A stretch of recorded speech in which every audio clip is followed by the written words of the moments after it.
Oh, hey guys.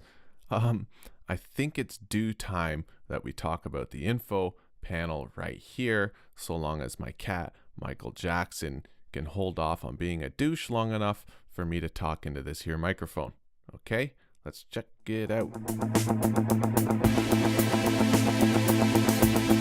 Okay, so if this is the first video you've ever watched on my channel, then that's cool. You'll think I'm weird because of how I started this video. And if you're a long-time subscriber, and by long time I mean you've watched any other videos on this channel, then you'll know that I'm just being weird again, and that my cat Michael Jackson is being the typical douche that he always is. But in this video, let's just talk about this info browser. You've already seen about editing audio, and I've held off until now because now you'll understand more of the things that are happening in here as we click through Bitwig. Okay, so right now, let me just open up something here. Let's choose a guitar track. If I click a guitar track, this changes depending on what you click. So right now I've clicked the track header, and inside here you can see the name. We can name it. We can change the colors, some pretty cool groovy colors in there that I like. You can turn the track on and off. Convert pitch bend. So basically, on a MIDI controller, you have the pitch bend wheel. Well, not all instruments or audio is going to have that function already mapped to your MIDI keyboard already. So by clicking this, you're basically saying convert the pitch bend into the audio pitch function, which basically has the same effect, except that you're just letting it do that. Instead of it just doing it for you, you're just letting it do that. It's giving you function on your pitch bend wheel. Okay, here is telling you all the things, all the effects and devices that I have on this track. See, there's an EQ2, here's an EQ2, and it's basically this, just in list form. And you can add a device here by clicking the plus sign, just the same as you can add it here by clicking the plus sign. Okay, nothing really crazy there. Down here, reverb, because this is an effects track. So you have an effects track here called reverb. Sorry, go back there, and let's add a new one. Right click, add another effects track. Go up to guitar. See, now there's two. There's the one I just created, S2 effect right there, and reverb. And so this is basically saying how much of this track's signal do you want to send to the reverb channel, the reverb effect there. And I've sent, a fair amount over to it. Now that doesn't take away from the signal that's coming out of the track. It's like just bleeding off a little bit of the signal and sending it to the reverb. And then here, pre and post, is do I want to send that audio before this channel fader or after the channel fader? The difference being now, if I leave it on post, if I turn this down like that, then there is no signal being sent to this reverb effect, and it follows it wherever I might set it. Okay, if I do if I turn this all the way down, then you're still sending this much amount of that signal over to the reverb. And so you can just make the decision as to what works for you. I find in auto, it just happens to be on post, because most of the time, if I turn down this track during mixing, I don't want to send that much to my reverb still. But that might happen if you're doing vocals or anything like that.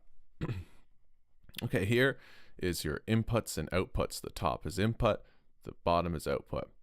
It says not configured because I don't have my interface plugged in and I'm not recording, so I might as well just choose no input because there's already guitar recorded on there. And the output goes to the guitar master, which is also just the group master right there. Notice how it's in a group, and nothing crazy there.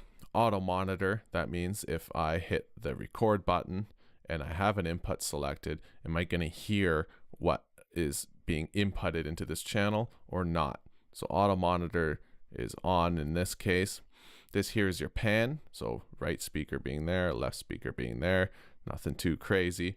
Here's your meters that tell you what your signal level is at, and of course your fader, your record, solo, and mute buttons. Okay, so yeah, fairly typical shit. If I click on something else, like this audio clip, this piece of audio here, then it changes again. So now I can color this clip something independent if I would like. And often I'll record a whole bunch of guitar, and then I'll go through and I'll select a piece of it and I'll color it red for fire, so that I know that that's the part that I nailed. And then later when I go to put it all together, I just collect all the red pieces, and I know that all the red pieces are the fire bits that I created. Okay, again, you can name the clip. I can call this fire, and look at that. Now this little piece is called fire, but there's no need for that right now. And it just gives you some info. For example, when does it start? Well, it starts at bar 9, beat 1, right? And there it is. How long is the clip? This is the offset. So turn it up. This is where it starts. Okay, undo all that. This is basically showing you when does the clip start inside of this clip. Like this is a container, and so where inside the container does the audio actually start?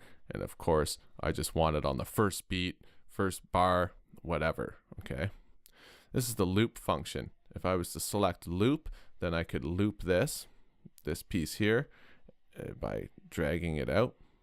And this basically delineates how long of a loop section is there and when does it start, just the same as that. I'm going to take it out of loop mode. Here's the fade in and fade out. What kind of curve do you want? Do you want an S curve, or do you want just a regular curve? And by that, let's see here, expand this track. If I want an S curve, when I create a fade in, it's like that. If I wanted this kind of curve, it's just straight. And of course, you can grab those and change them however you want. Also, if you want just like a 5 millisecond fade in, you can just put 5, and there you go. You have like the slightest bit of fade in there. And generally when I'm done a track, I'll select all my audio and put a 5-second fade in there. And you can just simply do that by hitting Command F, and it'll add that in for you. So you can mute the clip if you want, right? It's just that one clip. You can mute it. You can add global shuffle to it. Now this isn't going to do anything right now because I don't have global shuffle enabled up here. So I'm not going to get into that. I'll make a whole video in relation to the global shuffle and applying shuffle to your music. Okay. Make sure this is highlighted. Okay, down here is the audio events. So it's saying there's 4 audio events inside this container, which is true. Make sure that this is the one selected. And it's just saying how long is the piece. I can mute it or unmute it. This is a stretch mode. So if you leave it raw, you're not stretching at all. It's just exactly how it was recorded. You can put it in stretch or stretch HD, which is the higher quality but slightly more taxing version of stretch. And you can do it to repitch, which basically means if I shorten the piece, it's effectively raising the pitch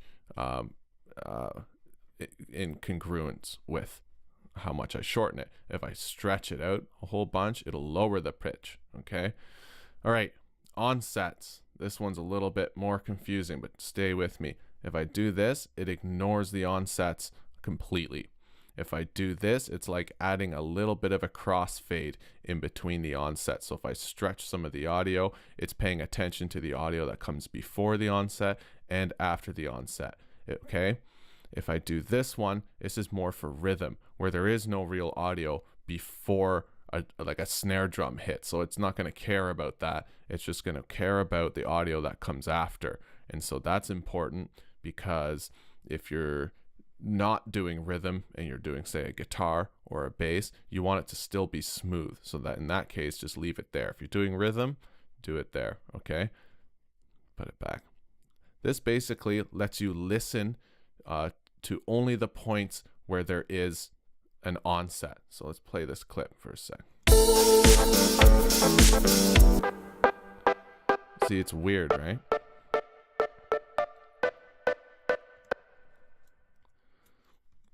So it's only playing audio where there's an onset. If I turn it off,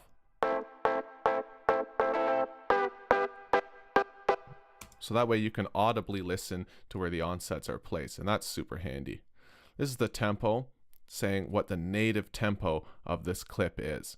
And it recorded it at 80, even though I've turned up this to 105, my overall track tempo to 105, it was recorded at 80. If I go and change that now, it's going to screw up how I warped or stretched the onsets on here, because it's saying, Bitwig is saying, well, I know that this track is recorded at a tempo of 80, and then I go and stretch the audio to conform it, and then I change this, it's going, oh, it's my mistake. And if I change it up to say 100 or 105 to match that, it's going to screw up the audio that's in there now. Okay. Gain, this is how loud this one particular clip is. So if I want this clip to be twice as loud as that, then I can turn it up. And the rule is plus 3 decibels is twice as loud as before. I know that's kind of a weird mind screw, but that's just how it works out. Okay, you can read up on that online and decibels and how they relate to sound pressure levels in the human ear, but we're not going to get into that. Okay, there's panning, nothing crazy. It's basically the same as the track panning, except it'd be just for this one clip. Okay, and pitch. So now I can press plus 12, or I can do any value I want. But say I want it up an octave, so I go plus 12 semitones, and there we go, it's up an octave. Maybe I want it up higher.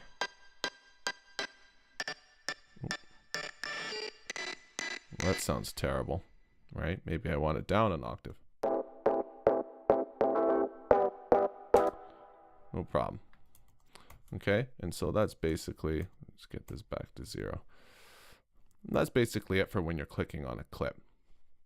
Okay, and it's the same if I go and press tab, and so now I can see everything. This hasn't changed because I'm still selecting that clip. But if I click guitar 1, we're back at this one that I explained before, right? If I click the reverb, then you can see that it is active. I can color the reverb. I can name it something different. I can call it Bitwig reverb if I have a bunch of these reverbs here.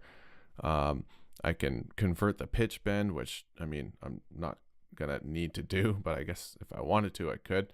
And same stuff here, inputs, outputs, auto monitor, and everything like that. One interesting thing is that you'll see down here, the sum is 31.2 milliseconds. Let me click on that. There it is. The sum is 31.2 milliseconds. And that's basically saying that all of the plugins, in this case, I just have Neutron, the mastering plugin on it, it's adding 31.2 milliseconds of delay on that channel. But you don't have to worry, because Bitwig takes care of all that and mathematically figures out how to make it so that they all play at the same time still. Okay, it's a great piece of computing power that has to do that, but that's just, if you see that, that's why. It's just telling you that it's adding a bunch of delay. And I think if I get out of that,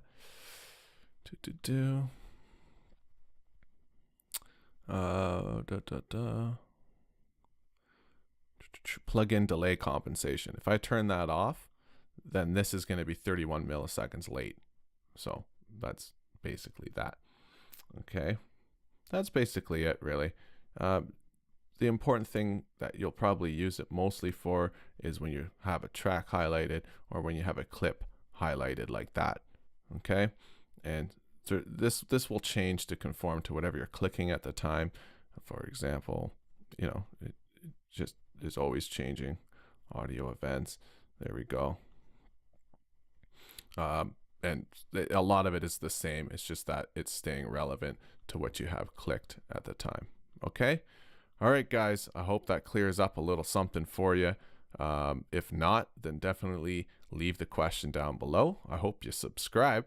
That would be cool. I'd like that. My cat Michael Jackson would hate it because he doesn't like anything that's good. And we'll see you in the next video. All right, take care.